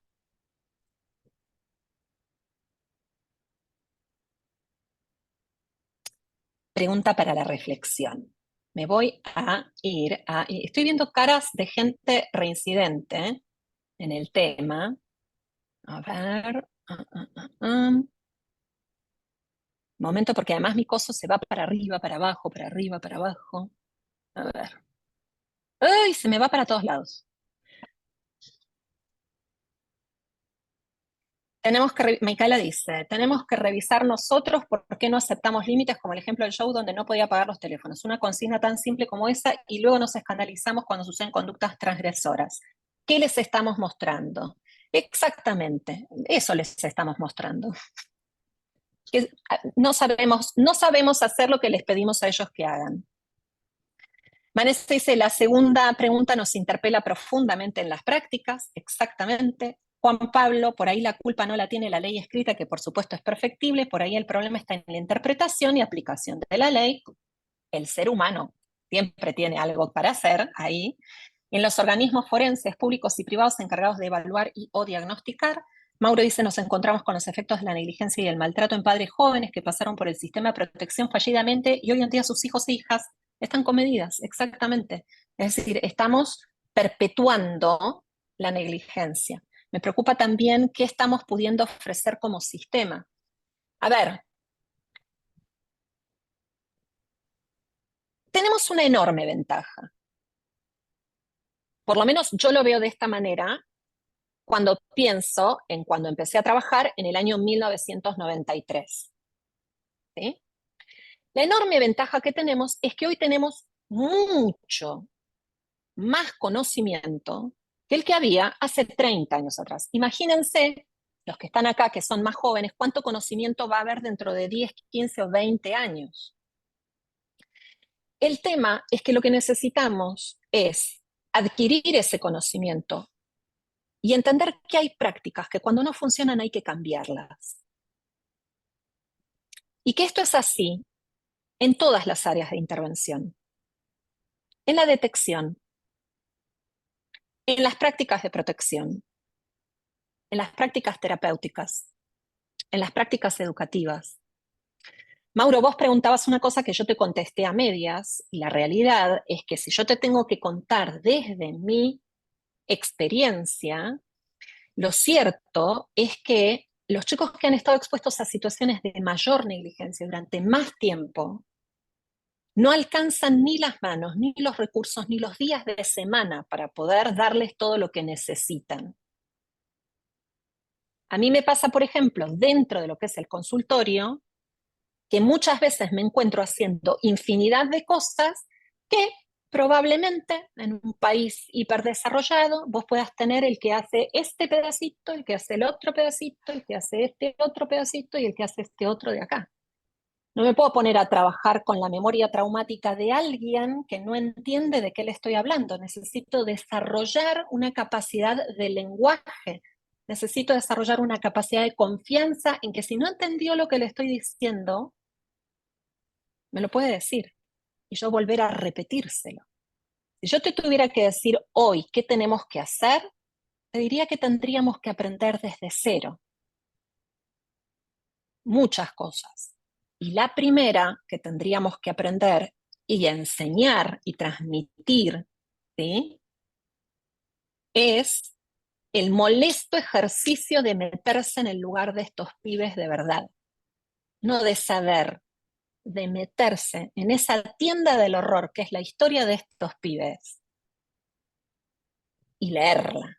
Es cierto, acá el doctor Viar no me va a dejar mentir, hay expedientes que, ¿sí?, que son de este tamaño. Yo he leído historias de pibes que vienen en 4 cuerpos de expedientes, en 3 cuerpos de expedientes. Hay que tomarse el trabajo enorme de leer para poder empezar a hacerse una idea. Y sí, duele la panza mucho, ¿m? Pero yo siempre digo lo mismo. Todos nosotros corremos con otra ventaja, que cualquiera de nosotros puede hacer terapia. Ellos dependen de nosotros. Entonces, el esfuerzo no se lo podemos pedir a ellos. El esfuerzo siempre lo vamos a tener que hacer nosotros. Lili, que levantaste la mano, que después ahí me voy a otras preguntas que había. Ahí abrí el micrófono. Bueno, un Dale. poco, alguito dijiste recién en esto de que, digo, en cuanto a estrategias de intervención, entiendo que hay distintos planos a prestarle total atención desde, digo, un país, un estado que asume como viable que la adopción sea a los 10, a los 12, a los 13, porque no hay nada previo que dé una respuesta más adecuada y fue contundente, ¿no? El nivel de daño que eso genera. Entonces, ese plano, después el plano diagnóstico, es decir, aprender a darse cuenta de todo lo que dijiste, ¿no? Cómo diagnosticar de manera adecuada, con qué herramientas. Y el otro plano, que un poco era la pregunta, y recién algo decís, es, ¿y qué haces terapéuticamente cuando diagnosticas esto? Porque digo, creo que en las universidades, digo, el nivel de formación, creo, no, estoy segura que esto no te lo enterás en la universidad.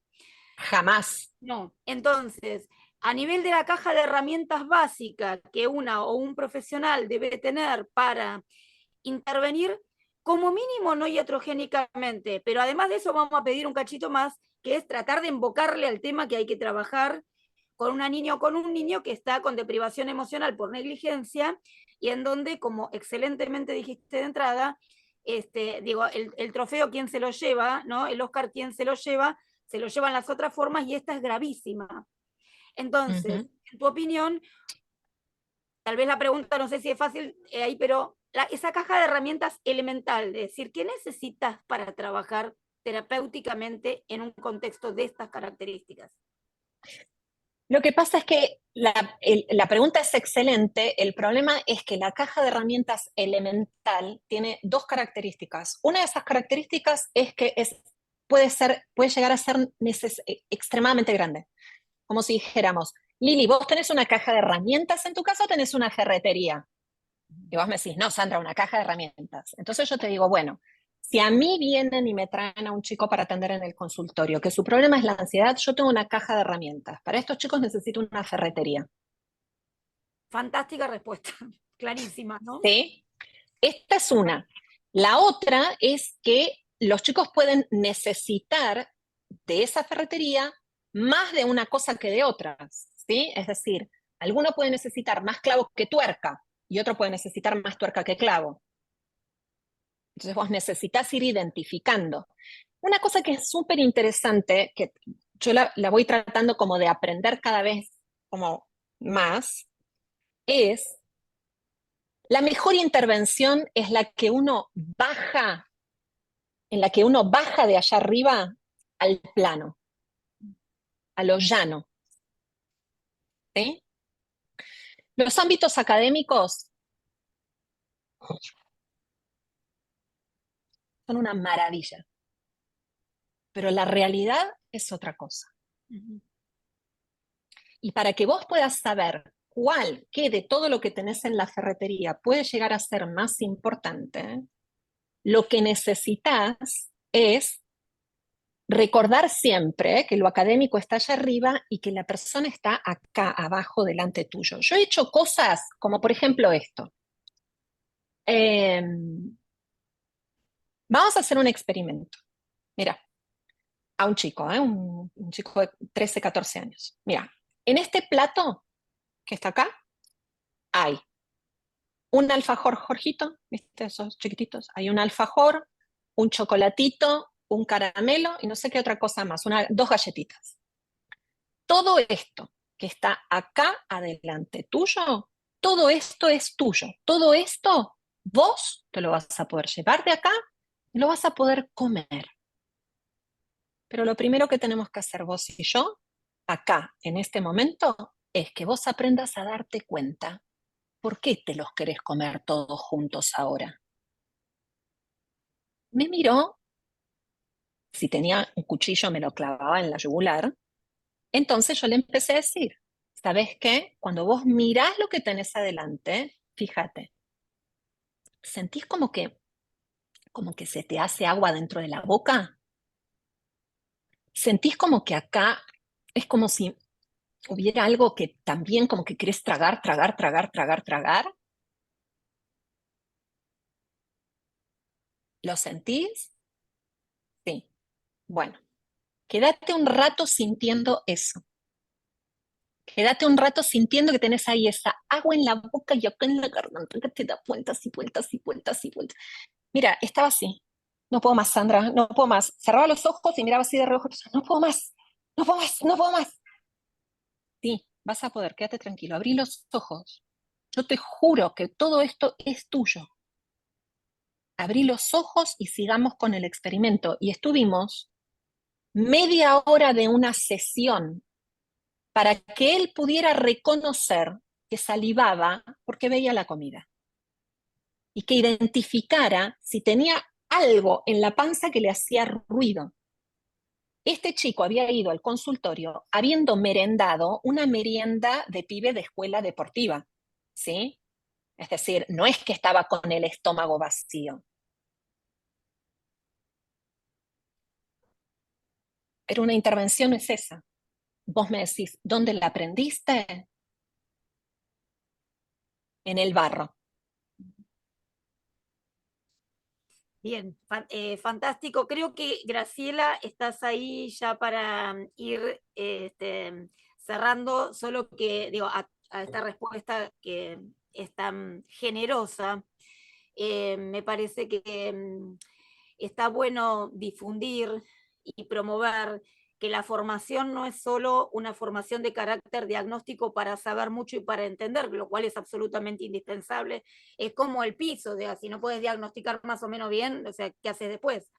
Ahora, la formación que exige saber esa combinación de herramientas, ver cuándo, por qué, en qué plano lo vas a utilizar, de qué manera, cuánto tiempo, en qué contexto socioinstitucional, que te habilite a que eso que estás haciendo, que podría ser muy bueno para uno, no sea terrible. Digo, todo eso requiere una formación extra continua y muy conectada con esto que estuviste hablando todo este encuentro, que es la empatía, la humanidad, ¿no? El reconocimiento de esa historia completa y no el detalle, un solo detalle que te dé el derecho a intervenir y hacer desastres. Totalmente. Y otra cosa que te diría es, porque esto es lo que yo he tenido la experiencia de hacer con hogares aquí en Argentina y en Uruguay, cuando vos le hablas a la gente que trabaja de manera directa con los chicos que están en hogares y les hablas del llano, ¿sí? Te vas a encontrar con mucha gente. A, que te escucha. B, que intuitivamente hace cosas que son las que tiene que hacer. Con lo cual, a todas las personas que me están escuchando, que provienen del palo de la psicología, mi principal consejo es, gente, hay que bajarse del pony. Nos vendieron que nosotros estábamos en un lugar súper top. Uno puede bajar el conocimiento al llano y hacer mucho más y mucho mejor que si se queda allá arriba. La conexión con los chicos que atendemos, con las familias que los tienen a su cargo, con el personal de los hogares, con las escuelas. Si quieren, otro día les hablo de las escuelas. Es algo que necesitamos lograr. Cuando nosotros tenemos el conocimiento, necesitamos encontrar la manera de que ese conocimiento llegue y haga efecto. Y la mejor manera es, hay que bajarlo al llano. Bueno, hola Sandra, no ¿Qué pude haces, estar Graciela? al comienzo para recibirte, pero bueno, excelente como siempre. Muchas, muchas gracias por tu exposición, clarísima como siempre. Un gusto recibirte en nuestra casa y mucho más para, bueno, dar comienzo a este ciclo de los cafés de este año. Ya el año pasado también los habías inaugurado, vos Sí, no recuerdo. sé, ustedes que asustan a la gente, Graciela, me ponen a mí de cabecera y después la gente dice, no, te Todo lo quedamos contrario, para todo lo internado. contrario. Bueno, y Sandra, esta ¿sabes lo que bienvenida decimos nosotros? también. Que el primer penal lo tiene que patear Messi siempre. Bueno, che, tampoco la pavada, Juan Pablo, por favor, te lo No, pido. no, es así. Y bueno, y esta No, ya, bienvenida también la hago extensiva a todos los que hoy nos acompañaron acá en este primer café. Fue un gusto también recibirlos en nuestra casa o en este espacio virtual en realidad, que es el que nos impuso la pandemia, pero que nos sirvió, la verdad, muchísimo y por suerte lo pudimos sostener para poder llegar a mucha más gente y llevarles entonces estos cafés con estos excelentes expositores como el de hoy. Así que bueno, los esperamos en el próximo, en los próximos. Tenemos un montón de cafés por delante, creo que van a estar muy buenos. Gracias Juan Pablo, gracias Mauro también por ocuparse de esta actividad, que como siempre digo es una de las actividades más queridas por los asámicos y en los que ponemos mucho trabajo y esfuerzo. Así que bueno, los esperamos en los próximos. Y de nuevo, Sandra, un beso enorme y muchas, muchas gracias. gracias, muchas gracias, Graciela, gracias, Juan Pablo. A Juan Pablo le tienen que decir, porque a él lo mandan a que venga y me insista, me tira los temas por la cabeza. Gracias, Lini, gracias a todos, gracias por estar ahí. Realmente un viernes a esta hora de la noche. Alex, espero que hayas sobrevivido en España. Gracias a la gente que se conectó desde otros países y terminando una semana con una actividad de estas características. Yo siempre digo que mientras haya gente que escuche, todavía tenemos realmente muchas esperanzas. Cuando yo esté hablando sola, estaré hablando sola. Gracias, de verdad, muchísimas gracias. Beso grande. Chao, que estén bien. Buen fin de semana. Igual, igual.